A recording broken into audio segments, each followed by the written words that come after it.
주시어서 말씀 듣다가 각종 질병 떠나가게 하시고 문제들의 해결함 받게 하시고 기도가 응답되어지는 복된 시간 되도록 역사하여 주시옵소서. 아버지 감사해요. 은혜 베풀어 주시옵소서.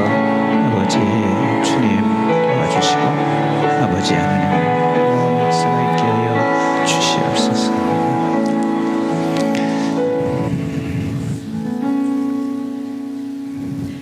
하나님 아버지 고맙습니다. 52년 전 춘천에 성시와 아버지 하나님 운동이 일어나게 해주셔서 감사합니다.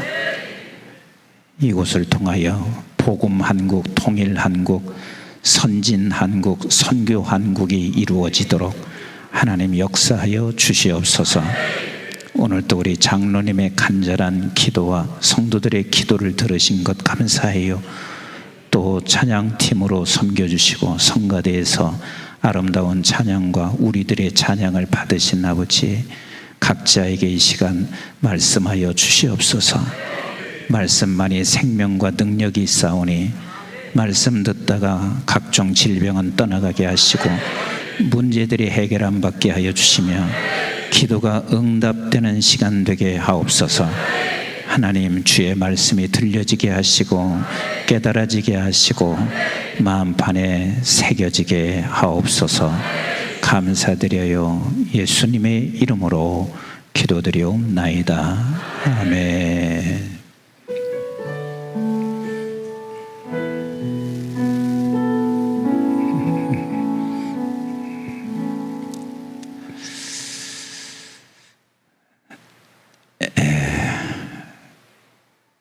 이제 이번 집회 이제 말씀 전하는 것은 제 개인도 항상 적용하고 있는 말씀들이기 때문에 여러분들에게도 반드시 그렇게 적용이 됐으면 좋겠다 하는 그런 간절한 소망을 가지고 말씀을 전하고 있습니다. 제 개인적으로 저는 항상 놓치지 않는 게 있습니다. 정체성이요.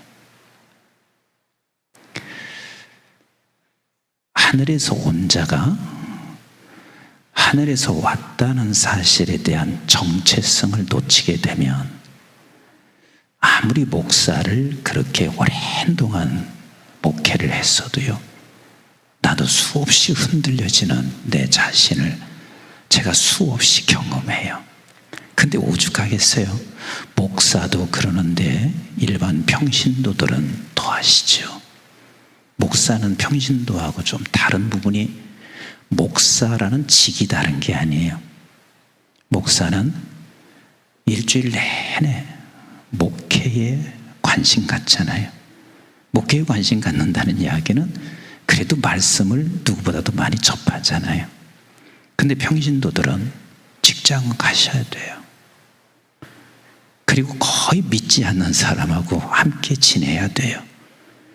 근데 얼마나 많이 흔들리겠어요. 그래서 우리가 늘 아침에 일어나시고 자나깨나 나는 어디로부터 온 자? 네, 하늘로부터 온 자예요. 우리가 이 땅에서 내가 태어나고 육을 가지고 있는 것들은 늘 기억하세요. 비본질인 거예요. 비본질이 절대 중요하지 않은 게 아니에요. 이 비본질이 하나님의 영광이 드러나기 위해서는 하나님의 생명의 영인 내가 내 속에 있어서 이 본질이 있을 때 하나님의 영광이 드러나게 되어 있어요. 절대 하나님의 영 혼자 일하지 않으세요. 우리 하나님께서는 그러셨기 때문에 예수 그리스도를 육신의 옷을 입고 오게 하셔서 일하신 것처럼 지금도 변함없이 하나님의 영은 우리 속에 오셔서 함께 일하시는 우리 하나님이세요. 그래서 이 본질이 하늘로부터 온 자이기 때문에 우리가 늘 이걸 놓치지 마셔야 돼요. 나는 어디서 온 자? 나는 어디서 온 자? 다시 한번 인사 한번 해보실래요? 어제보다 조금은 나아져야 되거든요. 당신은 하늘로부터 온 자입니다 하고 인사해 보세요.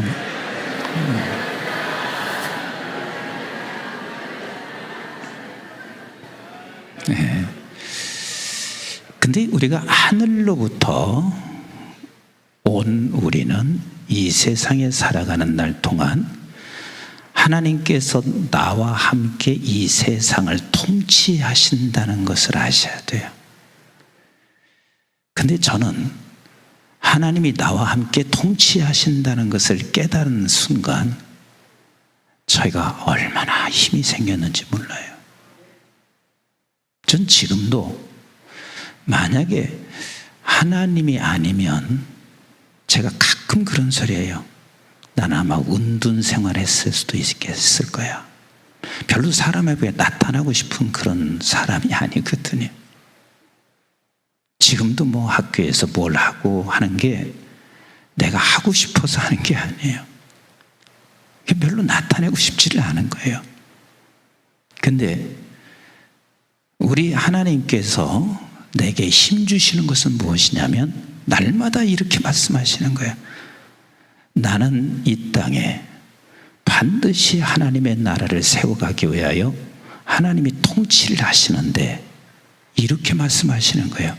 너와 함께 통치하시는 거예요. 나와 함께 통치하시는 거예요. 그러니까 하나님은 이 세상을 얼마든지 바꿀 수 있어. 초자연적으로도 초능력으로도 바꾸실 수 있는 하나님이신데 그렇게 원칙을 정하지 않았습니다. 그래서 성경에서 아주 간헐적으로 초능력이 나타나는 일은 있었지만 대다수 초능력으로 역사하지 않으세요.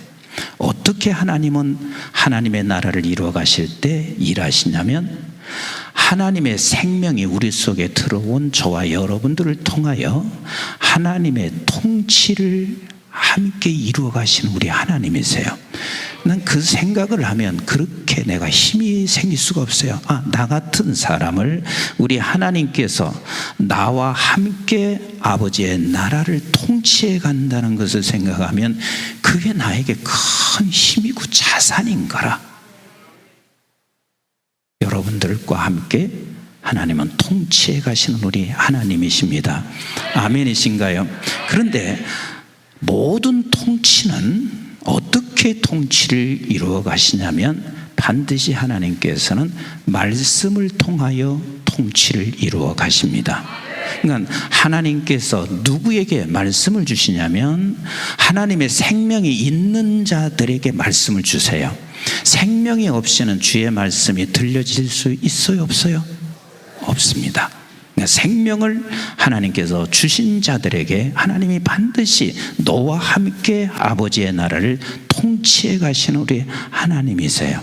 그래서 우리에게 이것을 알면 하늘로부터 온 나는 늘 말씀에 귀를 기울이셔야 되고 하나님께서 내게 말씀하시면 우리는 반드시 어디로 가야 되냐면 순종의 자리로 가야 돼요. 순종의 자리로 가야 돼요. 사람들이 이제 제가 이렇게 설교를 하게 되면 이렇게 오해를 합니다. 그러면 하나님께서 생명을 주시지 아니하면 저가 죽게로 돌아올 수 없는데 내가 전도한들 무슨 의미가 있어요? 이렇게 말하는 사람이 혹 있고 그렇게 생각하는 사람도 있어요. 그런데 그분에게 내가 이렇게 말하고 싶어요. 그분 속에 하나님의 생명이 있는지 없는지 네가 어떻게 알아? 몰라요. 누구에게 하나님께서 먼저 생명이 있는지 없는지는 나는 알지 못하기 때문에 우리는 누구에게든지 복음을 전해야 돼요. 그럼 누구에게든지 복음을 전하면 하나님의 생명이 있는 사람은 그 복음을 반드시 언젠가는 받아들이게 되어 있어요. 아멘이신가요? 그래서 저는 누구를 만나든 거의 전도를 해요. 근데 전도하는 것도 어렵지 않아. 그리고 한 번도 내가 전도하는 방법, 그분이 기분 나쁘게 듣는 사람이 한 번도 없어요. 이렇게 가다가 모처럼 누구를 만났습니다. 뭐 택시를 타고 간다든지 식당에 가면 누구를 만나요. 그러면 제가 이렇게 말해요. 당신 얼굴을 보니 천국 갈 사람입니다. 100명에게 얘기해도 100명 그 어떤 누구도 기분 나빠하는 사람이 없어요. 저희 위에 손윗 동서가 있는데 손윗 동서가 돈이 많아. 돈이 많으니까 돈 많은 사람이 예수 믿는 건 기적이요. 진짜 기적이요. 돈이 많은데 또 불교 철학을 가지고 있는 대학을 인수를 해서 그 대학을 이끌어가고 있는 사람이요. 부족한 게 없죠. 돈 있지, 명예도 있지, 부족한 게 없죠. 근데 제가 만날 때마다 이렇게 말해요. 형님은 천국 갈 얼굴이십니다. 근데 한 번도 기분 나빠한 적이 없어요. 기분 나쁘게 생각 안 할 뿐만 아니라 유일하게 그 형제들 중에서 나만 그분이 존경한대. 그리고 하는 얘기가 이렇게 말해요. 그래, 나는 천국 갈 수는 없을지 모르지만 나는 꼭 임 박사 붙잡고 갈게. 이렇게 말해.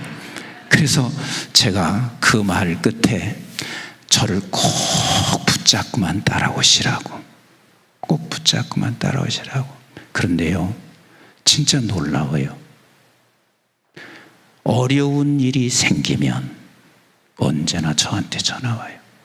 그렇게 자존심이 강한 양반이신데 어려운 일이 생기면 저한테 전화 와. 임 박사, 내가 이 이야기를 누구한테 하겠나? 학교에 어려운 일이든 가정에 어려운 일이든 손 아래인 나에게 늘 전화해서 기도 부탁해. 그래서 나는 언젠가 그분이 돌아오실 거라는 것에 대해서 의심의 여지가 없습니다. 누구에게든 마찬가지야. 그래서 여러분, 전도 너무 어렵게 하지 마세요. 무조건 누구를 보든지 오늘 저녁에 집에 가서도 남편이 죽어도 교회 안 나오면 이렇게 얘기하시래요. 당신은 천국 갈 얼굴이십니다. 한번 따라서 해보세요. 당신은 천국 갈 얼굴이십니다. 네. 그러면 틀림없이 남편이 이렇게 말할 거예요. 이 여자 교회 갔다 오다 미쳤나? 근데 그렇게 말을 하면서도 기분 좋아해요. 기분 좋아해요. 제가 한참 코로나 때였어요. 그런데 이제 목사님 세 분하고 같이 식사를 하러 식당으로 들어갔는데 서빙을 하시는 분이 예사롭지 않았습니다. 그래서 제가 서빙을 받으면서 이렇게 말을 했어요. 저기 뭐 식당 들어가면 주로 이모라 그러잖아요. 근데 나는 그 소리는 잘 안 나오더라고. 아주머니 천국 갈 얼굴이십니다. 그랬더니 이분이 나한테 이렇게 얘기하는 거예요. 목사님이시죠? 그래. 그래서 제가 목사님 어떻게 하셨어요? 그랬더니 이분이 그러시는 거예요. 큰일 날 뻔한 거예요. 목사님이 딱 들으시는데 TV에서 본 목사님이시라서 여기 지금 유명한 목사님이 들어오는데 임석순 목사님이 들으셔. 그리고 당신 남편한테 전화를 했대요. 당신 남편이 전화를 받으면서 이렇게 말했대요.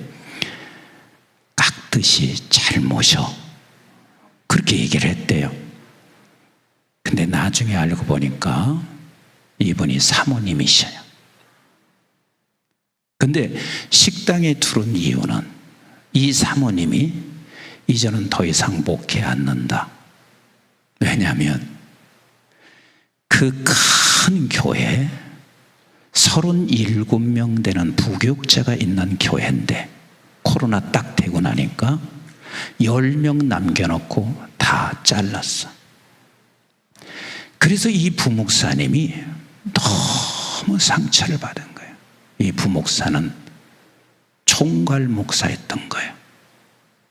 근데 총괄 목사가 이렇게 상황을 맞닥뜨리고 보니까 더 이상 목회하고 싶지 않다. 그래서 나도 일터로 갈 테니까 당신도 일터로 가라. 그래서 이분이 결국은 식당에 들어와서 이렇게 매니저 역할을 하고 서빙을 하고 있었던 거예요. 제가 그 소리를 듣고 나니까 너무 마음이 아프고 감사했어요. 그리고 나서 끝나고 났는데 제가 항상 그저 봉투를 2서너 개를 가지고 다녀요. 이렇게 혹시 만나다 보면 성령께서 이끌어 주실 때가 있거든. 그래서 봉투 하나 하고 그리고 책이 하나 있어서 그 책에다가 메모를 하고 그리고 나서 드리면서 손잡고 간절히 기도하는데요. 이분이 펑펑 울기 시작하는 거예요. 그리고 그 자리에서 무릎을 딱 꿇더니 목사님, 저를 다시 살려주셔서 고맙습니다.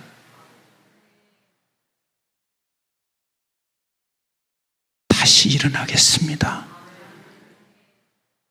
우리 남편 제가 가서 다시 설득하고 같이 일어나겠습니다. 그러니까 우리는요, 누구에게 전도하든 믿는 사람에게 전도해서도 기분 나쁠 일 없고 안 믿는 사람이 들어도 기분 나쁠 일이 없고, 그리고 어떤 경우는 그 말이 가슴팍에 팍 꽂힌 사람도 있대. 당신은 천국 갈 사람입니다. 이 말이 딱 꽂힌 사람이 있대. 그러니까 어떤 누구에게 하나님의 생명이 있을지 우리 알 사람은 아무도 없기에 우리는 누구에게든지 어느 때든지 항상 하나님의 복음을 전하는 것이 아버지께서 우리와 함께 일하시는 것들이에요. 아멘이신가요? 그래서 우리에게 하나님께서 나와 함께 통치를 해나가셔서 하나님의 나라를 이루어 가시는 하나님이세요. 아멘이신가요? 여러분, 한 국가가 형성하려면 반드시 영토가 있어야 돼요. 우리는 영원한 영토가 있어요. 그리고 영원한 나라가 우리에게 주어져 있어요. 그리고 통치자가 반드시 있어야 돼요. 그리고 반드시 백성이 있어야 되는데 통치자가 백성에게 언제나 말씀하시거든. 아멘이신가요? 그래서 우리에게는 하나님의 사람들이라면, 하나님의 백성들이라면, 하늘로부터 내가 온 자들이라면 언제나 말씀에 귀를 기울이셔야 합니다. 그리고 하나님께서 내게 말씀하시면 그 말씀에 같이 합시다. 방향에 서자. 여러분, 순종을 내가 100% 하느냐 않느냐는 내가 할 수 있는 게 아니에요. 이제 말씀을 제가 정리하면서 이걸 누가 하시는지에 대해서는 분명히 말씀을 드리겠지만 내가 하는 게 아니에요. 방향에 서 있으면 하나님이 내 손을 붙잡고 가는 거예요. 만약에 내가 순종했으면요, 그 순종한 것 때문에 사람 죽여요. 나는 순종했는데 너 왜 못해? 이게 바리새인이죠. 이게 서기관이죠. 예수님께서 유일하게 욕한 사람이 누군 줄 아세요? 이 독사의 자식들아, 이 바리새인을 욕하고 있거든요. 그러니까 내가 순종하면은 반드시 교인 중에서 너무 힘들어요. 그러니까 우리에게는 언제나 하나님의 말씀에 어디에 서 있어라? 방향에 서 있어라. 그러면 하나님이 손을 붙잡고 이끌어 가시는 우리 하나님이세요. 이 순종이 결국은 하나님의 영광이고, 그리고 우리가 순종이라고 하는 것은 십자가인 것인데 성경에서 오늘 이렇게 말씀하시고 계십니다. 누구 십자가를 지고 자기의 십자가를 지고 라고 말씀하시고 계세요. 여러분, 예수 그리스도께서 십자가를 짊어지시고 가셨는데 예수님이 지신 십자가를 여러분 지실래요? 안 지실래요? 대답을 안 하세요. 예수님이 지신 십자가를 지실래요? 안 지실래요? 대답 안 하니까 나한테 여러분들이 물어보세요. 임 목사님은 예수님이 지신 십자가 지실래요? 안 지실래요? 물어보세요. 난 절대 안 져요. 절대 안 져요. 하나님은요, 각자에게 자기 십자가를 주신 거예요. 그럼 십자가가 뭔 줄 아세요? 십자가 교회 문에 걸려있든지 앞에 걸려있든지 십자가 걸려있는 그 십자가, 우리는 늘 십자가는 무거운 고통이다 이리 생각해요. 근데 십자가는, 같이 합시다, 십자가는 말씀이다. 다시, 십자가는 말씀이다. 그러니까 예수 그리스도께서 지신 십자가는 예수님만 지시는 십자가예요. 그래서 예수 그리스도께서는 죽으로 이 세상에 오셨고 예수님만 지시는 십자가로 인하여 우리를 구원해 내시는 십자가예요. 그래서 주께서 우리에게 말씀하시는 것이 누구 십자가지라? 자기 십자가 지라는 거예요. 자기 십자가 지라는 거예요. 지금 여러분들께서도 어떤 사람들은 십자가를 지는 사람이 있고 안 지는 사람이 있어요. 그럼 임석순 목사는 나 오늘 좀 피곤하니까 그만 빨리 끝나고 돌아가야 되겠다, 이렇게 내가 생각해. 그런데 성령이 이렇게 말씀해. 아니야, 이 춘천 성시와 선교대회를 위해서 이게 하루 이틀 준비한 줄 아냐?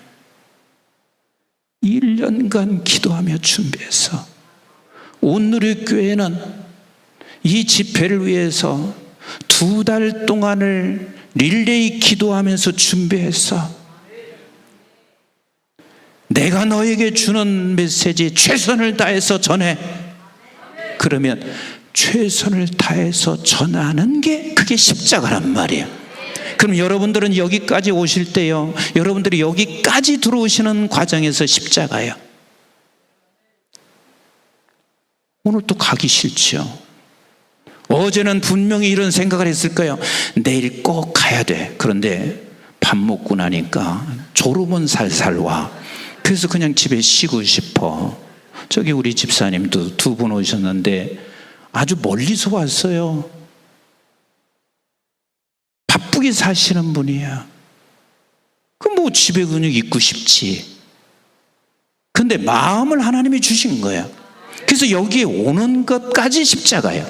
그러면 여기 오셨어요. 여기 오신 여러분들이 아유 빨리 끝나지, 이렇게 생각을 가지면 그는 여기에 오신 분이 십자가를 짓는 게 아니에요. 여기 왔으면 하나님께서 분명히 이렇게 우리에게 말씀하실 거예요. 야, 말씀을 집중해서 들어라. 하나님의 말씀을 집중해서 들어라. 기도할 때 함께 기도해라. 이 밤에도 내가 반드시 너희들에게 예비한 약속이 있을 거야. 그러면 우리는 그 말씀 앞에서 네, 아멘입니다.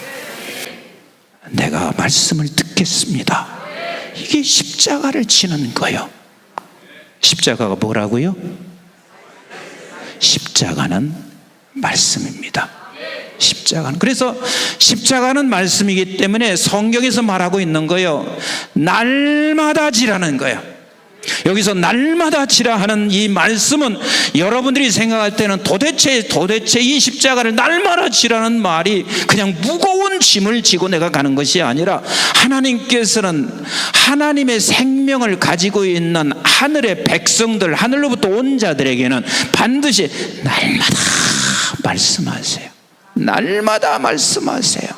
그러니까 날마다 그 말씀을 짊어지고 가면 예수 그리스도께서 그 십자가를 짊어지심으로 말미암아 저와 여러분들을 구원시킨 열매가 있듯이 십자가에는 반드시 열매가 있습니다. 반드시 열매가 있습니다. 자, 우리 한번 조금 더 확인해 보실까요? 요한복음 2장에 보면 가나 혼례 잔치가 있습니다. 무슨 잔치요? 가나 혼례 잔치가 있습니다. 그런데 그 혼례 잔치에 뭐가 떨어졌어요? 포도주가 떨어졌습니다. 이때 예수님의 어머니 마리아가 갑자기 그런 생각이 들었습니다. 그런데 이 갑자기 들은 생각은 성령이 주신 마음이요. 생각해 보세요. 포도주 떨어졌는데 예수님 보고 포도주 내라는 말이 인간적 생각이겠어요? 성령이 나 같아도 못해. 근데 예수님 보고 포도주를 내달라 부탁을 해야 되겠다 생각이 들었어요. 예수님이 들어오십니다. 그래서 어머니인 마리아가 예수님에게 말을 합니다. 이 집에 포도주가 떨어졌으니 포도주 좀 내세요. 이렇게 말했단 말이에요. 그때 예수님이 뭐라고 말씀하세요?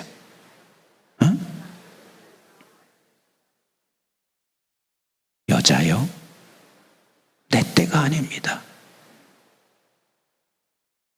그러면 여러분들에게 묻겠습니다. 포도주를 내겠단 말이요? 안 내겠단 말이요? 다시 물어볼게요. 포도주를 내겠단 말이요? 안 내겠다는 말이요? 다시 물어볼게요. 포도주를 내겠단 말이요? 안 내겠단 말이요? 다시 물어볼게요. 포도주를 내겠단 말이요? 안 내겠단 말이요? 안 내겠다고 하면 예수님은 안 내죠. 근데 포도주를 내셨어요? 안 냈어요? 내셨어요. 요한복음에서는요, 내 때라는 말이 나올 때는 다 그게 무슨 때냐면 십자가의 때요. 요한복음에서 다 나오는 내 때, 무슨 때는 다 십자가의 때요. 우리 한번 확인할까요? 요한복음 7장 30절 말씀 같이 한번 보십시다. 시작. 그들이 예수를 잡고자 하나 손을 대는 자가 없으니 이는 그의 때가 아직 이르지 아니하였습니다. 그럼 그의 때가 무슨 때? 요거 확실하게 좀 반응 좀 해주세요. 그의 때가 무슨 때? 그렇죠. 십자가의 때란 말이에요. 십자가의 때. 그냥 8장 20절을 또 보세요. 8장 20절 시작. 이 말씀은 성전에서 가르치실 때에 헌금함 앞에서 하셨으나 잡는 사람이 없으니 이는 그의 때가 아직 이르지 아니하였음이니라. 그의 때가 무슨 때? 십자가의 때란 말이에요. 요한복음 12장 23절 같이 보겠어요. 23절 시작. 예수께서 대답하여 이르시되 인자가 영광을 얻을 때가 왔도다. 영광을 얻을 때가 무슨 때? 그렇죠. 십자가의 때요. 27절 한번 볼까요? 12장 27절 시작. 지금 내 마음이 괴로우니 무슨 말을 하리요? 아버지여 나를 구원하여 이 때를 면하게 하여 주옵소서. 그러나 내가 이를 위하여 이 때에 왔나이다. 무슨 때? 그렇죠. 십자가의 때지요. 17장 1절을 한번 보세요. 시작. 예수께서 이 말씀을 하시고 눈을 들어 하늘을 우러러 이르시되 아버지여 때가 이르러 싸우니 아들을 영화롭게 하사 아들로 아버지를 영화롭게 하게 하옵소서.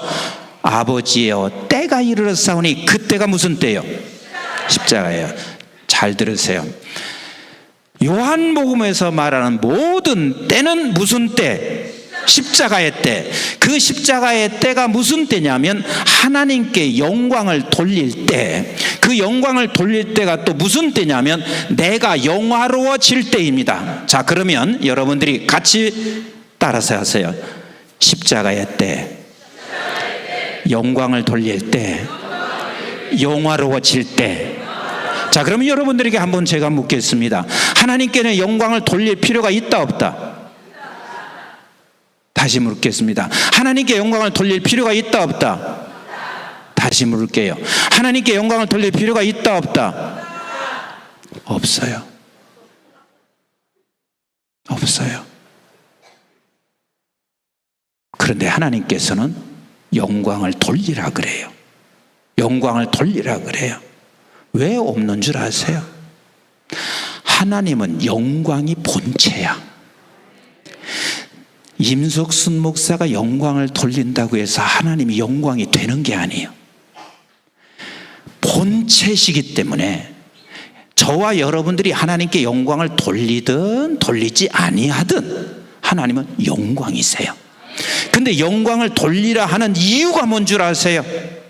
영광을 돌릴 필요가 하나님이 있어서 그런 것이 아니라 영광을 돌리라 하시는 그 이유가 뭐냐면, 네가 아버지께 영광을 돌리게 되면 그 영광의 본체의 빛이 내게 비추어서 내가 영화로워져서 나를 통하여 하나님이 드러나기 때문에 그런 거예요.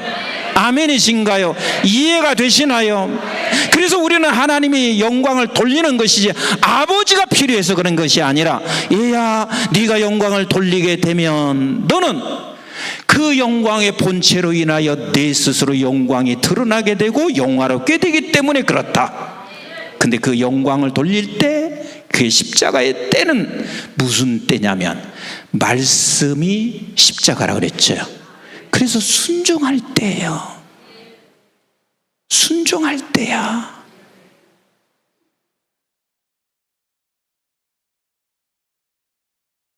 오늘 이 말씀은 정말 잘 들으셔야 돼요. 어제도 제가 말씀을 드렸지만 한국 교회가 수가 주는 것이 위기라고 생각하면 오산이에요. 아니요. 여러분들이 제대로 신앙의 성장에 확실하게 되지 아니하면 그 위기 앞에 다 무너져요. 다 쓰러지게 되어 있습니다. 제가 2012년도 프랑스 파리에서 목회자 세미나를 하게 됐어요. 그리고 그 목회자 세미나를 마쳤는데 몇몇 목사님이 저한테 이렇게 요청을 했어요. 목사님, 유럽 좀 살려주세요. 당신께서도 유럽에서 있었으니 얼마나 불쌍하냐고, 유럽 좀 살려주세요. 그래서 제가 물었어요. 내가 어떻게 유럽을 살릴 수 있어요? 그때 이렇게 제안했어요.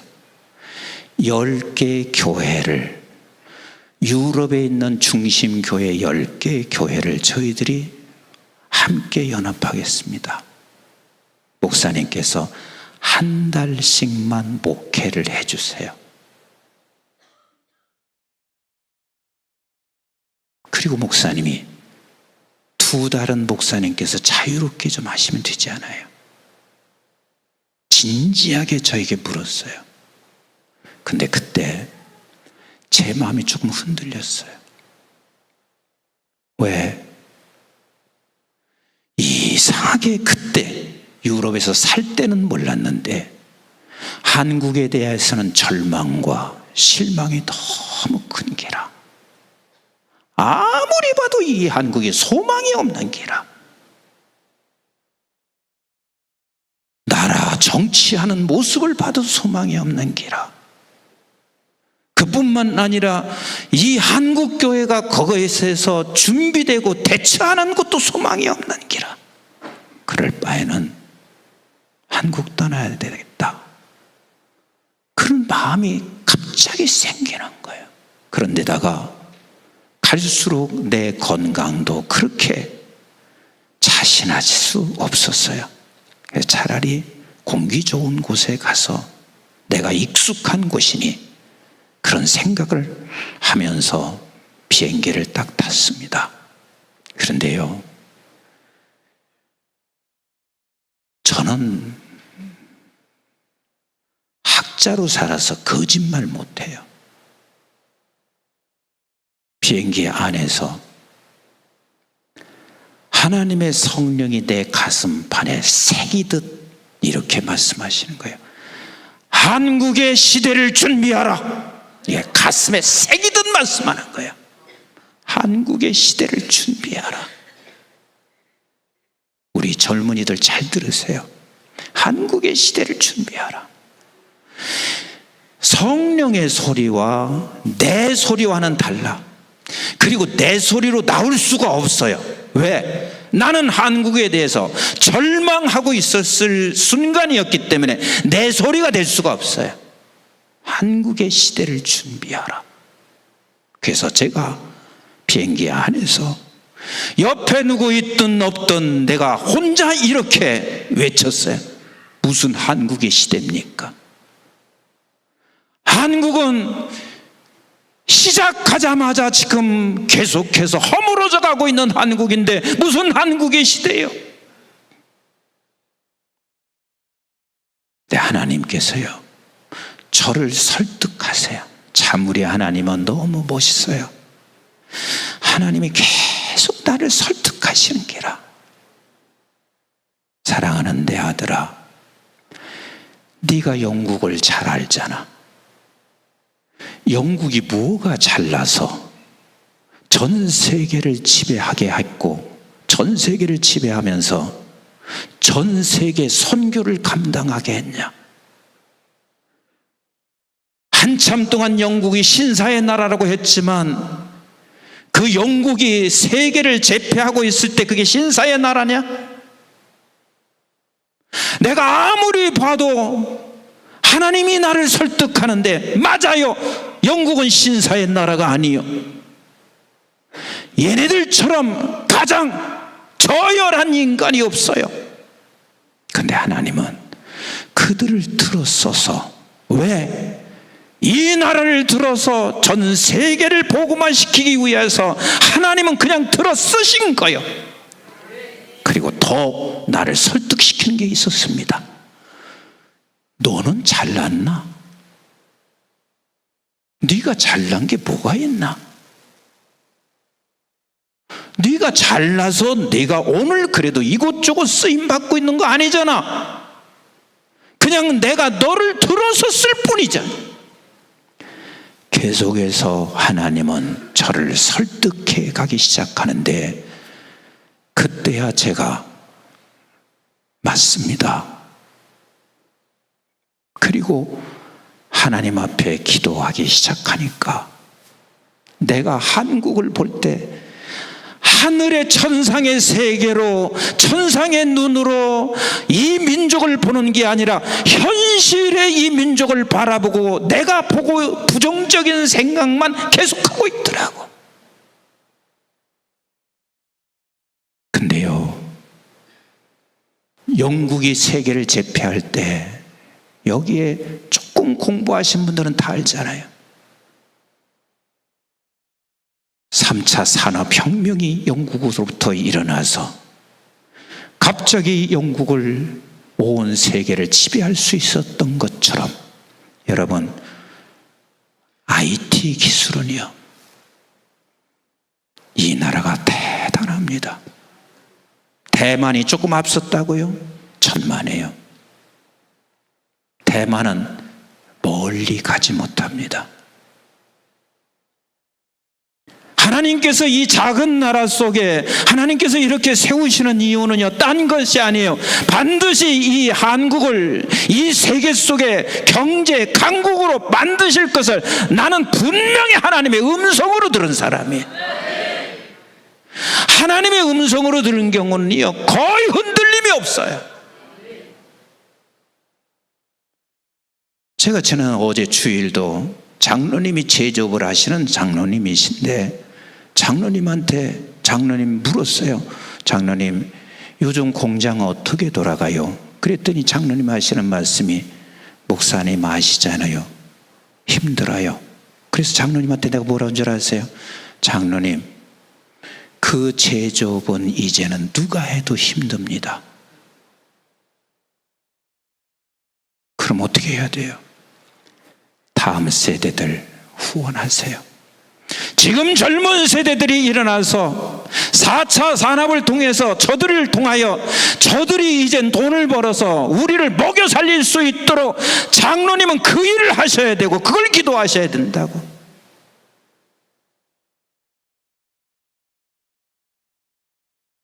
저는 분명히 믿어요. 한국을 하나님께서 반드시 경제 강국으로 세워나가실 텐데, 그때 제가 걱정하는 게 뭔 줄 아세요? 다 무너져, 다 쓰러져, 믿음의 백성들이라고 한 사람들이 다 넘어지기 시작합니다. 그래서 내가 하나님 앞에 기도하기 시작했습니다. 하나님, 도대체 한국의 시대를 준비하라는 것이 내가 해야 할 준비가 무언가요? 하나님께서 분명히 말씀하시기를 너는 예수님의 제자가 돼서 네가 날마다 십자가를 지기 위하여 그 방향에 서 있으면 되는 것이지 네가 할 일이 아닌 거야. 사랑하는 성도 여러분, 여러분들이 앞으로 다가올 미래 세대의 이 민족을 책임지기를 주의 이름으로 축복합니다. 주의 이름으로 축복합니다. 이것을 제가 외치지 않기 위해서는 나는 학교 안 해요. 너무 힘들어요. 이 말씀 선포하고 싶어서 나는 이곳에 지금 와 있는 거예요.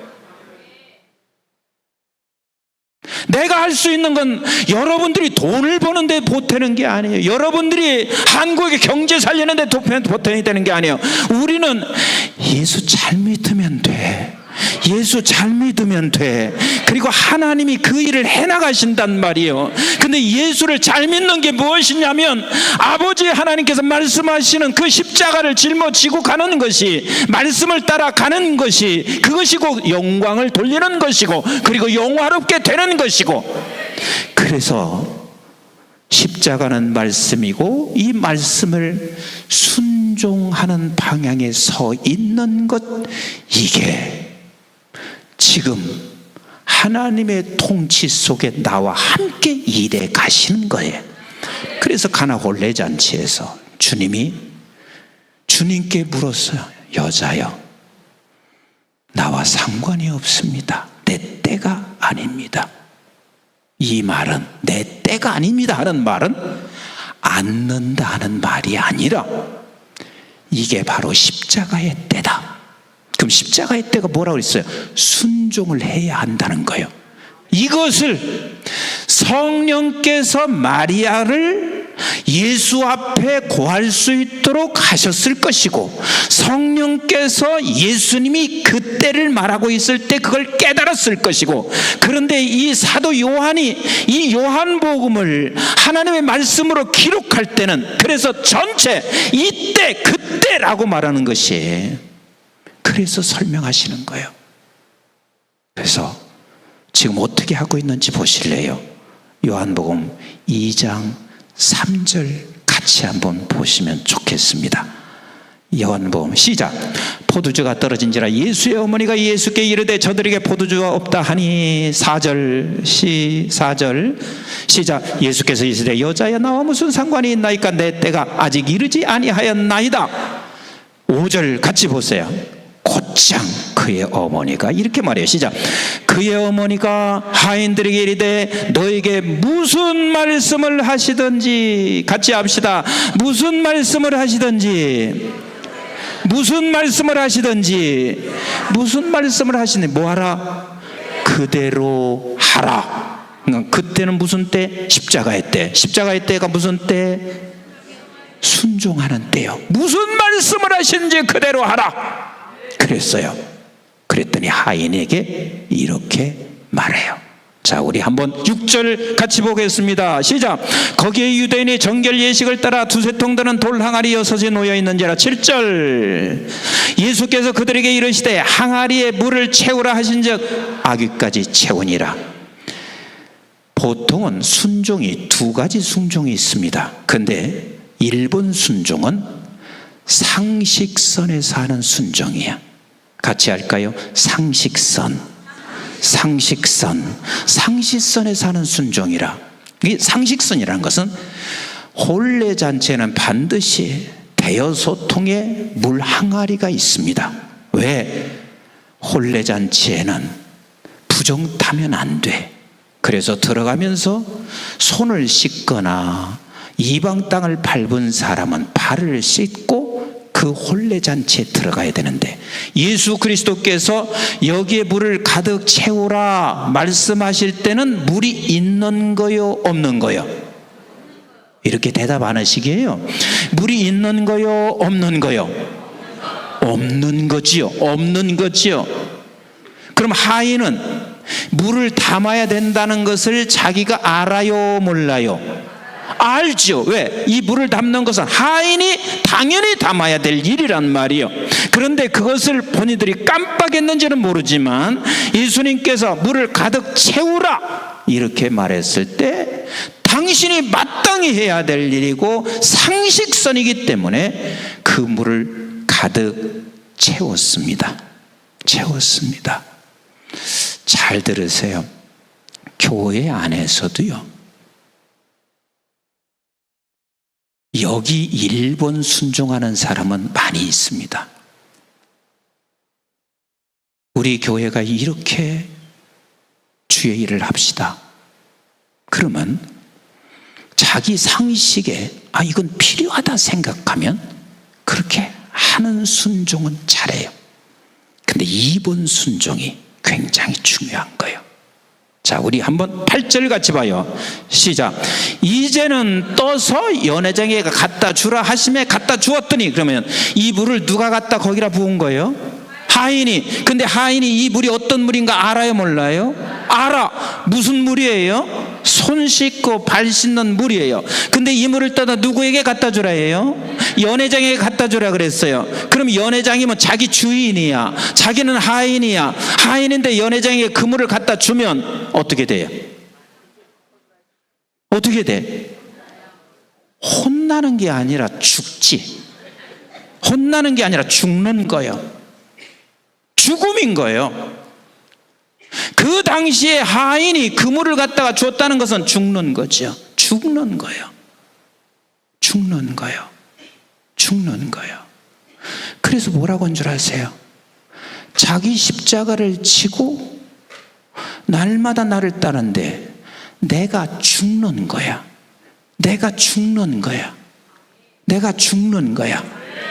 자, 보세요. 하심에 어떻게 했다고요? 갖다 주었더니, 나는 춘천의 이성시화가 한국의 복음한국, 통일한국, 선진한국, 선교한국을 이루기 위해서는 이번 순종의 방향에 서 있으면 반드시 그 일은 이루어집니다. 근데 죽는 일인데 나는 하인이기 때문에 그 말씀 앞에 자기가 죽는 거요. 그랬더니 보세요. 그 다음 구절 9절 같이 한번 읽어보실까요? 시작.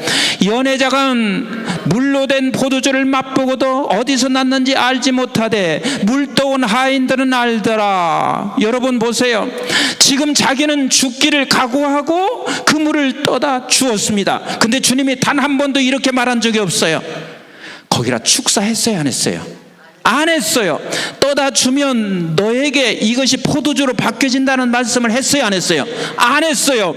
그냥 주님이 말씀하시니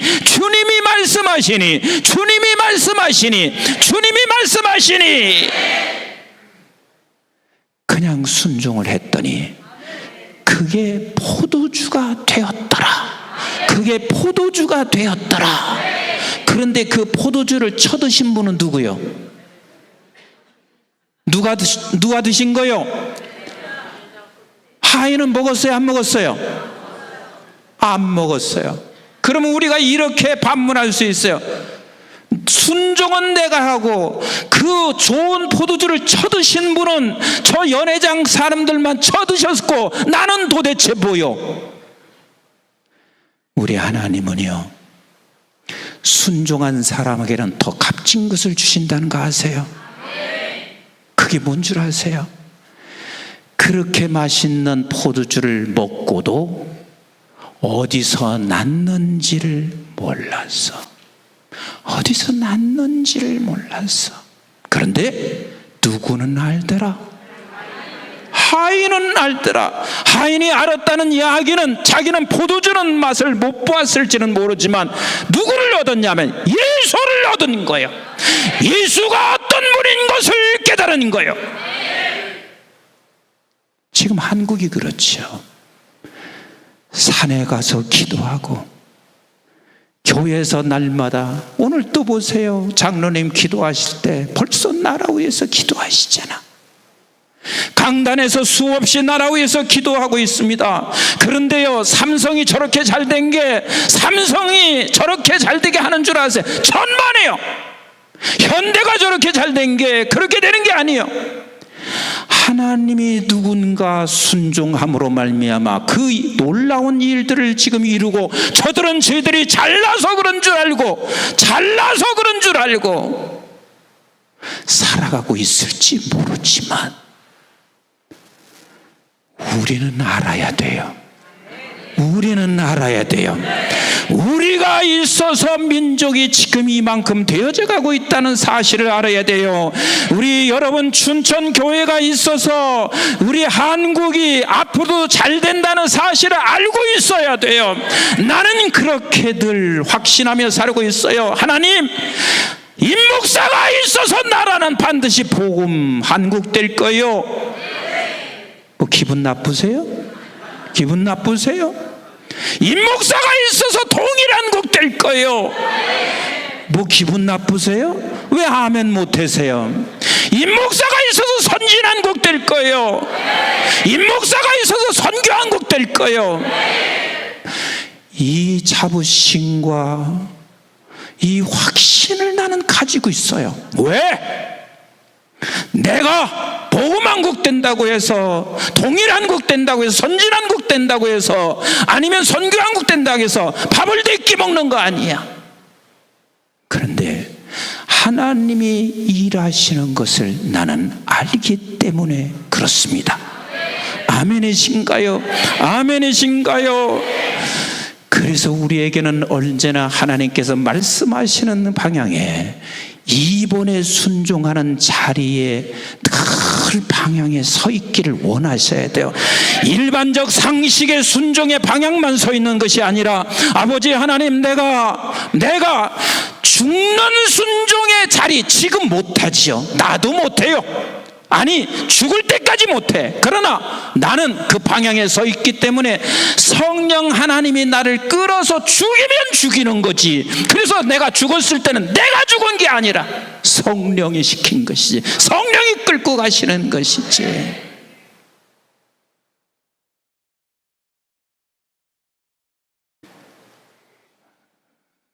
사랑하는 성도 여러분, 우리는 그 순종의 방향에, 이번 순종의 방향까지 서 있기를 주의 이름으로 축복합니다. 주의 이름으로 축복합니다. 제가 이제는 학교도 교회도 다 내려놓아야 할, 이제는 나이가 가까워지고 있습니다. 그런데 제가 최근에 이렇게 기도하고 있습니다. 하나님, 3년만 성령에 사로잡혀 써주세요. 이 기도를 최근에 기도 시작했어요. 3년만. 이 말이 무슨 뜻인 줄 아세요? 성령에 사로잡혀 쓴다는 것은 내가 어떻게 될지 모르는 거야. 성령에 사로잡혀 써서 교회 더 키우고, 아니면 내가 내 이름이 높아지고, 나는 그런 의도가 아니에요. 그냥 성령에 사로잡혀서 나를 죽일 수도 있고, 만약에 그렇게만 되면 나는 민족이 사는 거 아닌가? 한국 교회가 사는 거 아닌가? 이번 순종의 방향에 서 있기를 원하시면 아멘. 다시 말씀드릴게요. 이번 순종의 방향에 서 있기를 원하시면 아멘. 여러분, 나 이런 것은 잘 못하는데 이번 순종의 방향에 서 있기를 원하면 두 손 들고 아멘. 내가 언제 순종하라고 했나요? 방향에 서 있으라고 말했지요. 방향에 서 있으라고. 왜? 하나님께서는요, 그 어떤 누구도 내가 아무리 결단을 해도요, 성령이 돕지 아니하면 결단코 우리는 아무도 그 일을 할 수가 없습니다. 한번 생각해 보세요. 예수 그리스도께서 제자들 3년간 같이 먹고 같이 자고 같이 저들에게 임목사가 가르친 게 아니라 예수님이 가르쳤어요. 근데 저들은 1번 순종밖에는 더 이상 생각해 본 적이 없어. 그래서 예수 그리스도께서 십자가에 달려 돌아가셨을 때 모두가 다 떠났습니다. 그런데 보세요. 그 죽으신 예수가 부활하셨으면 그때는 무릎을 꿇어야지. 여러분들에게 묻겠습니다. 여러분들 같으면 무릎 꿇겠어요? 안 꿇겠어요? 왜 질문하면 대답을 안 하세요? 여러분들 같으면 무릎을 꿇겠어요? 안 꿇겠어요? 거짓말하지 마세요. 제자들이나 나나 다를 게 하나도 없어요. 부활하신 예수님을 보고도 만난 후 그리고 조반까지 같이 먹었어요. 3번씩이나 같이 저들에게 대화 나눴어요. 그런데도 결국은 어디로 갔냐면 다시 옛 일터로 돌아갑니다. 그리고 절망하고 좌절하고 있습니다. 주님은 그것을 너무 잘 아셨어요. 그래서 주님께서 뭐라고 하신 줄 아세요? 반드시 약속된 성령을 기다리라. 성령을 기다리라. 왜 주님께서 그 말씀을 하시고 있냐면 내가 와서 한 사역은 죽는 것까지 하는 사역이었다. 그리고 내가 돌아가면 반드시 약속의 성령을 보내주겠다. 성령이 오지 아니하면 그 어떤 누구도 무릎을 꿇을 수 있다 없다? 없어요. 절대 없어요. 그래서 사도행전 1장 4절에 이렇게 말씀하시고 계시죠. 우리 한번 사도행전 1장 4절 같이 한번 보시면 고맙겠습니다. 방송실에서 박수 좀 쳐주세요. 훌륭해요. 우리 한번 같이 읽습니다. 시작. 사도와 함께 모이사 그들에게 분부하여 이르시되 예루살렘을 떠나지 말고 내게서 들은 바 아버지께서 약속하신 것을 기다리라 그랬습니다. 여러분, 예루살렘을 떠나지 말라 하는 이 말이 무슨 뜻인 줄 아세요? 저들은 예루살렘에 머물러 있는 게 가장 두려운 거예요. 왜? 예루살렘에서 주님이 죽으셨거든. 그런데 내 두 눈으로 똑똑히 부활하신 예수님을 봤거든. 전에는 내가 부인할 수 있었지만 이제는 부인은 못해. 그러니까 저들은 어디로 가야 되냐면 이제는 숨으로 들어가야 돼. 그런데 주님은 말씀하시고 있습니다. 예루살렘을 떠나지 마라. 그리고 약속하신 것을 기다려라. 그 약속이 뭐예요? 성령이거든.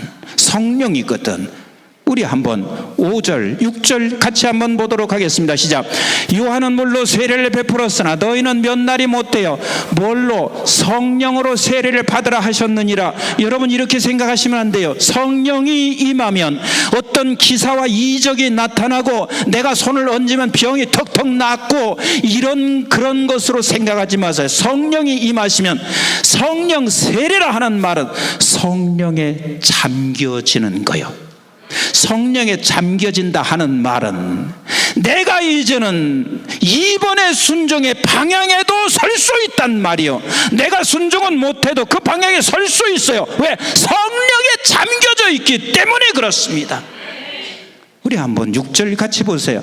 성령 세례를 받으라. 시작. 그들이 모였을 때 예수께서 여쭈어 이르시되 주께서 이스라엘 나라를 회복하심이 이때니까.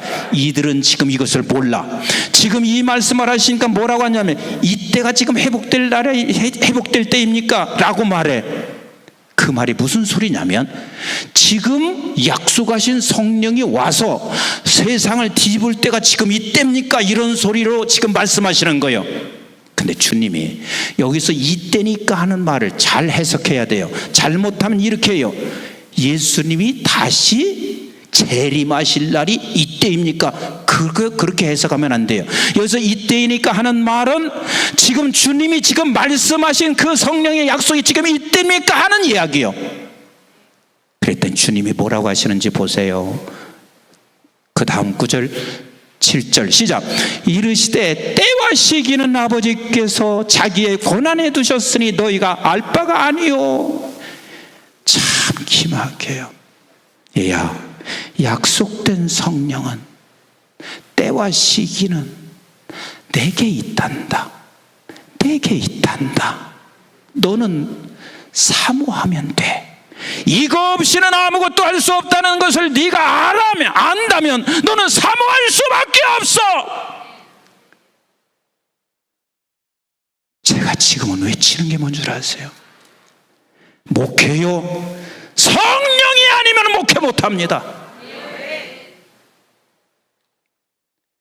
우리 학교에 91명의 교수들이요, 대단한 사람들이 인류대학 나와서 대단한 신앙을 공부한 사람이에요.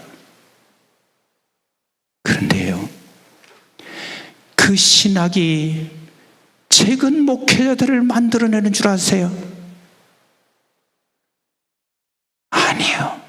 성령이 아니고는 결단코 하나님의 종들을 만들어낼 수가 없어요. 성령 없이는 목회 불가능해요. 성령 없이는 여러분 교회 성장 불가능해요. 성령 없이는 하나님의 나라 이룰 수 있는 게 불가능한 거예요. 그러면 우리는 그 약속을 믿고 사모하며 끊임없이 주여, 따라서 합시다. 주여, 주여, 주여. 성령 없이는 아무것도 할 수 없어요. 이것을 날마다 고백하다 보면 하나님께서 때와 시기는 아버지가 하시는 거예요. 때와 시기는 아버지가 하시는 거예요. 그리고 8절을 같이 읽어봐요. 너무 잘 아시는 말씀 아니에요. 시작. 오직 성령이 너희에게 임하시면 너희가 뭘 받고? 권능을 받고. 이 권능이라는 말을 오해하지 마세요. 성령이 임하시면 뭐 방언만 터지면 성령이 임하신 것이라고 생각하십니까? 아니에요. 그것은 성령이 너에게 임하시고 있는 것에 대하여 그저 우리가 느껴질 수 있게 하는 것이지, 방언을 받아야 성령의 권능이 임했고, 질병을 치료해야 성령의 권능이 임했고, 예언을 해야 성령의 권능이 임한 게 아니에요. 권능이 임한 사람은 본질 자체가 바뀌어져. 그럼 어떻게 바뀌어지는 줄 아세요? 요엘서 2장 28절을 같이 한번 보세요. 시작. 그 후에 내가 내 영을 만민에게 부어주리니. 누구에게 부어줘요? 누구에게 부어줘요? 특정한 임석순 목사에게만 부어지는 게 아니라 만민에게 부어주리니. 시작. 너희 자녀들이 장래일을 말할 것이며 그랬습니다. 자녀들이 장래일을 말한다. 이것도 우리는 이렇게 생각할 수 있어요. 성령이 임하면 장래일을 말한다. 그런데 여러분, 그게 아니에요. 성령의 권능이 자녀들에게 임하시면 저들의 입술에서 무엇을 말하는 줄 아세요? 무엇을? 하나님의 나라를 말하기 시작해. 하나님 나라, 하나님 나라, 하나님 나라, 하나님 나라를 말하기 시작해. 다시 말하면 하늘과 묶여져 있어. 묶여져 있어. 제가 이런 얘기 여러분들이 그냥 용서하고 들었어요. 우리 세 아들들이 세상적으로 보면 수재요.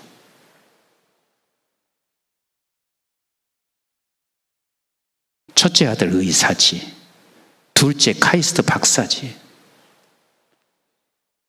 막내도요 보통 머리가 아니에요. 근데요 하나 그거 내세울 거 없어요. 자랑할 것도 없어요. 근데 아버지가 기쁜 게 뭔 줄 아세요? 아버지가 행복한 게 뭔 줄 아세요? 얘들 입에서 하나님 나라 말을 하는 게, 하나님 나라 말을 하는 게. 여러분, 그러면 그 아버지가 잘나고 잘 가르쳐서 그런 줄 천만에요. 성령이 저들을 사로잡으면 자녀들은 반드시 하늘에 묶여져 있게 되어 있어요. 아멘이신가요? 우리 자녀 안 된다고요? 아니요. 포기하지만 마세요. 절망하지 포기하지만 마세요. 언젠가 성령이 역사하시면 언젠가 그리 될 수 있다는 소망을 절대로 놓치지 마세요. 왜? 하나님이 하시는 것이기 때문에 그렇습니다.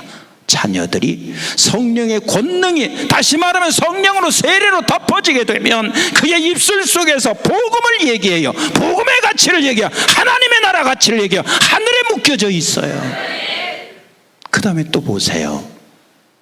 28절을 조금 더 읽어보시자고요. 시작. 너희 늙은이는 꿈을 꾸며. 늙은이가 무슨 꿈을 꿀래요? 무슨 꿈 꾸냐고요? 요즘 얼마나 이 신앙이 형편없어졌는지 여기만 빼놓고 대다수 그래요. 중환자실에서 담임 목사님이 꼭 오셔야 돼. 임종 직전에 있으니까 담임 목사님 꼭 오셔야 돼. 근데 왜 꼭 오시라는 줄 아세요? 죽어도 더 살고 싶은 기라. 담임 목사님이 와서 기도하면 버떡 일어날 줄 알고 담임 목사님이 꼭 오셔야 돼. 그런데요, 늙은이가 꿈을 꾼다는 말이 무슨 뜻인지 아세요? 성령으로 덮여지게 되면, 성령의 권능이 임하면 늙은이가 꿈을 꾸는 게 뭐냐면 하나님 나라에 대한 꿈을 꿔요. 더 이상 이 세상에 나는 살 만큼 살았어, 누려볼 만큼 누려봤어. 그런데 늙어보니까 이제는 이 세상에 더 살면 살수록 고통뿐이야. 하나님의 나라를 소망해요.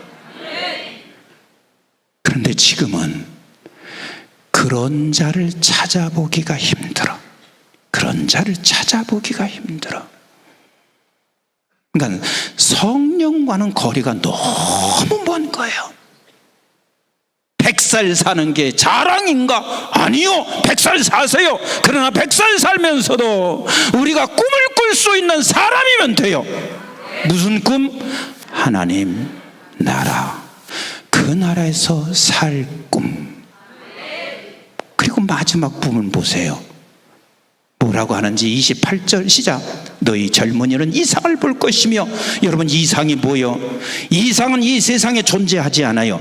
그러면 이 세상이라고 하는 것은, 이상이라고 하는 것은 완벽한 세상인데, 그 완벽한 세상은 하나님 나라 밖에는 없는 거예요. 즉 젊은 시절에 젊은이들이 세상을 완벽하게 만들려고 하는 꿈이 아니라 하나님의 나라에 대한 이상을 품고 살아갑니다. 즉 성령의 권능이 우리에게 임하면 하나님 나라와 묶여집니다. 이렇게 구체적으로 설명하는데도 잊어버리시면 되겠어요? 성령의 세례가 우리에게 덮어지면 어디에? 하나님의 나라에 완전히 묶여져 있습니다. 저도 그걸 경험해요. 내가 성령으로 충만해졌을 때는 하나님의 나라에 완전히 묶여져요. 그러니까 한번 보세요. 사도행전 7장 51절부터 한번 같이 읽어보시겠습니다. 사도행전 7장 51절 시작. 목이 곧고 마음과 귀에 할례를 받지 못한 사람들아, 너희도 너희 조상과 같이 항상 성령을 거스리는도다. 지금 성령을 거스리는 사람과 성령의 세례와 권능을 가진 스데반과 어떤 차이가 있냐면, 대부분 성령을 거스린 사람은 목이 곧은 사람이라. 자, 계속 52절 같이 보겠습니다. 시작. 너희 조상들이 선지자들 중에 누구를 박해하지 아니하였으나 의인이 오시리라. 예고한 자들은 그들이 죽었고 이제는 너희는 그 의인을 잡아준 자요 살인한 자가 되나니. 계속해서 53절 봅니다. 시작. 너희는 천사가 전한 율법을 받고 지키지 아니하였도다 하니라. 54절 계속 봅니다. 시작. 그들이 이 말을 듣고 마음에 찔려 그를 향하여 이를 갈거는. 55절 시작. 스데반이 뭐요? 성령 충만, 성령 세례 충만하여 하늘을 우러러. 뭐요? 하늘에 묶여지잖아. 성령 충만하니까 하늘에 묶여지잖아. 근데 성령을 우리가 잘못 오해하고 잘못 구하고 있어요. 세상의 권능을 더 누리고 싶어서 성령을 구하고 성령 충만을 구해. 그런데 성경은 그렇게 말하지 않아요. 성령 충만해지면 내가 세상에서 더 많은 능력을 가지고 저들을 제압하고 힘을 가지고 사는 게 아니야. 하나님의 나라에 묶여집니다. 하나님 나라에 묶여집니다. 조금 더 읽어보실래요? 조금 더 읽어보겠습니다. 시작. 스데반이 성령 충만해 어디에? 하늘을 우러러 주목하여 하나님의 영광과 및 예수께서 하나님 우편에 서신 것을 보았습니다. 그러니까 죽음이 두려울까요? 두렵지 않을까? 안 두렵죠. 56절 같이 보세요. 56절 시작. 말하되 보라 하늘이 열리고 인자가 하나님 우편에 서신 것을 보노라 한데 이게 성령 충만인거라. 57절 같이 봐요. 시작. 그들이 큰 소리를 지르며 귀를 막고 일제히 그에게 달려들어. 58절 시작. 성 밖으로 내치고 돌로 칠세. 증인들이 옷을 벗어 사울이라 하는 청년의 발 앞에 두니라. 59절 그들이 돌로 스데반을 치니 스데반이 뭐라고 해요? 부르짖을때 주 예수여 내 영혼을 받으시옵소서 하고 잡니다. 죽음이 두렵지 않아. 이게 성령 충만인 거예요. 이렇게 설교를 하면 별로 성령을 사모하지 않아. 어떻게 해야 성령 사모하냐면 성령이 오시면 당신의 어마어마한 권능이 나타나서 그래서 손만 얹으면 병이 툭툭 떠나고 그리고 떠난 그 사람이 나를 향해서 굽실굽실하고 절을 하며 당신이야말로 이 시대의 위대한 사람입니다. 이 소리가 그렇게 듣고 싶은 거예요. 성령 충만은 하늘에 묶여지는 거예요. 성령의 권능은 하늘에 묶여지는 거예요. 아멘이신가요? 하나님께서는요 하늘로부터 우리를 보내시고 우리를 뺏기기를 원치 않으세요. 내가 이 세상에 살아가는 날 동안 하나님의 성령이 충만하여 하늘과 묶여져 있어라. 하늘과 묶여져 있어라. 그러면 그 방향에 서 있으면 내가 너를 붙잡고 이끌어갈 것이다. 때로는 불구덩이로 이끌어갈 수도 있고 때로는 내가 어마어마한 4만 불 5만 불 되는 시대에 경제적으로 그 구덩이 속에도 집어넣을 수 있어요. 그래도 안 넘어가. 그런 사람은 10만 불 시대가 되고 아니면 재산이 수조를 갖는다 할지라도 안 넘어가게 돼 있어요. 가지고 있어서 주님 떠난들 그게 무슨 복이 있냐고요. 사랑하는 성도 여러분, 우리는 하늘로부터 온 자입니다. 하나님이 나와 함께 여러분들과 함께 이 나라를 통치해 가시는 하나님이십니다. 그 통치해 가시는 하나님은 말씀하셔서 말씀으로 통치해 가십니다. 그런데 그 말씀에 내가 순종은 못하니까 방향에만 서 있어라. 방향에만 서 있어라. 그 방향에 서서 우리가 할 일은 뭐냐면 나는 못하니까 성령님, 약속된 성령님 도와주세요. 약속된 성령님 도와주세요. 그때 하나님의 때와 기한은 아버지가 아시고 그 약속된 성령이 나를 붙잡고 이끌어가게 될 것을 여러분 믿으세요. 믿으세요. 이 나이 먹어서도 내가 3년만 써달라고 말하는 이유는 딴 게 아니에요. 아버지, 그냥 3년간 당신의 종으로 마음껏 부려먹고 그리고 내가 마지막 마무리하면서 하나님 앞에 부끄럽지 않기를 소원합니다. 오늘 이후로 성령을 사모하시는 우리 성도들 되시기를 주님의 이름으로 축복합니다. 지금 설교하다가 이제는 시간이 돼서 제가 끝나요. 내일 연결해서 해야 되는데 내일 안 오면 보통 이게 문제가 아니라 오게 하기 위해서 그런 게 아니라 진짜 사랑의 마음이요. 안 올 사람만 손 들어보세요. 그러면 여러분들에게 다시 묻겠습니다. 혼자 오실래요? 아니면 애들하고 수요일날 애들 기도하는데 한 번이라도 와서 좀 듣고 기도 받아야지요. 혼자 오실래요? 같이 오실래요? 대답을 잘 안 하시네. 혼자 오실래요? 같이 오실래요? 예. 같이 들어오셔서 함께 여러분들이 이 시대를 대비하고 준비하는 우리 춘천 석시와 연합회 춘천 시내 모든 교회가 되기를 주님의 이름으로 축복합니다. 우리 찬송가 183장을 드리고 함께 기도하는 시간 갖도록 하겠습니다. 여러분, 진짜 성령을 사모하지 못하는 게 이게 몰라서 그래. 성령은 날마다 사모하셔야 돼요. 날마다 사모하셔야 돼요. 왜? 성령 없이는 예수님의 제자로 살아갈 수가 없기 때문에 그렇습니다. 아멘이신가요? 우리 빈들의 말은 불같이 시들은 내 영혼 같이 찬송합니다.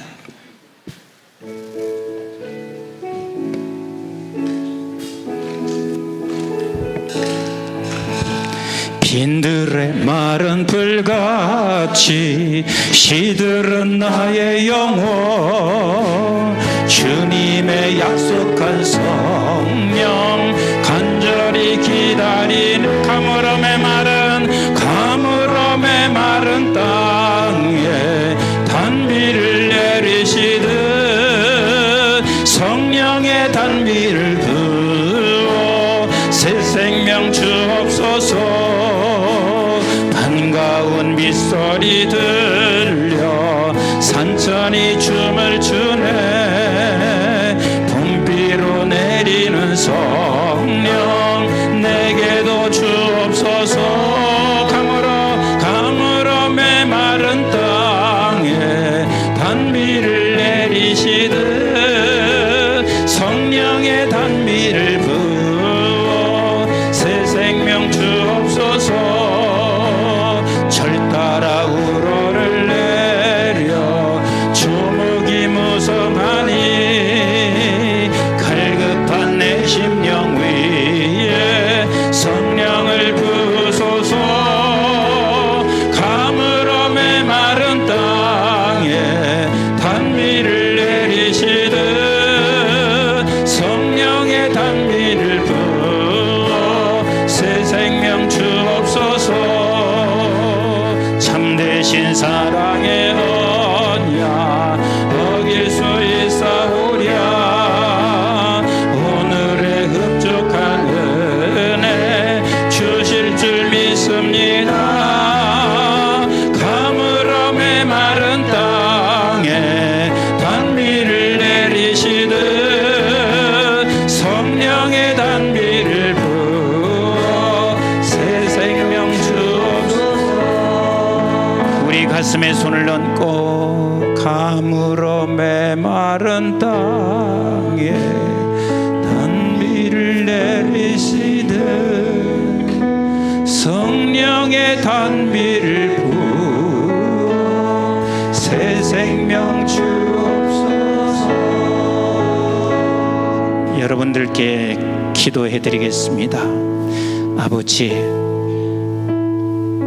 내가 무엇인데 하나님을 나를 동역자 삼아 아버지 하나님의 나라 통치를 위하여 나와 함께 통치해 가시는 아버지, 주님이여, 아버지께서 내게 말씀하시는 세미한 음성 듣게 하시고 아버지 하나님 1번 순종만 아니라 2번 순종의 방향에 설 수 있기를 원합니다. 그러나 내가 할 수 없다는 걸 알기에 약속된 성령을 날마다 사모하게 하여 주시어서 반드시 이 자리에 모여있는 사랑하는 모든 성도들에게 그 때와 기한은 우리가 알 수 없으나 반드시 성령으로 충만케 하여 주시어서 하늘에 묶여져 있는 성령의 권능을 갖게 하여 주시어서 아버지 하나님, 저들로 인하여 아버지 춘천시가 바뀌어지고 민족이 바뀌어지고 아버지 전 지구촌을 바뀌어나가는 하나님의 종들로 세워주시옵소서. 아버지 하나님, 이 시간 성령을 사모하며 간절히 한번 부르짖어 기도하기를 원하오니 주여 우리의 기도를 들어주시옵소서. 주여 들어주시옵소서. 그래서 아버지 하나님께서 성령으로 역사하심을 나타나는 현장 되게 하여 주시옵소서. 예수님의 이름으로 기도드리옵나이다. 아멘. 우리 주님 세 번 부르시고 한번 간절하게 주여 성령님, 내가 지금까지 사모하지 못한 것을 용서해 주세요. 이제 성령을 사모합니다. 한번 여러분들이 정말 간절하게 주께서 함께 역사하실 것을 믿고 또 성령이 역사하심을 나타내 보여지는 현장 되게 하옵소서. 우리 주님 세 번 부르시고 합심해서 간절히 기도합니다. 주여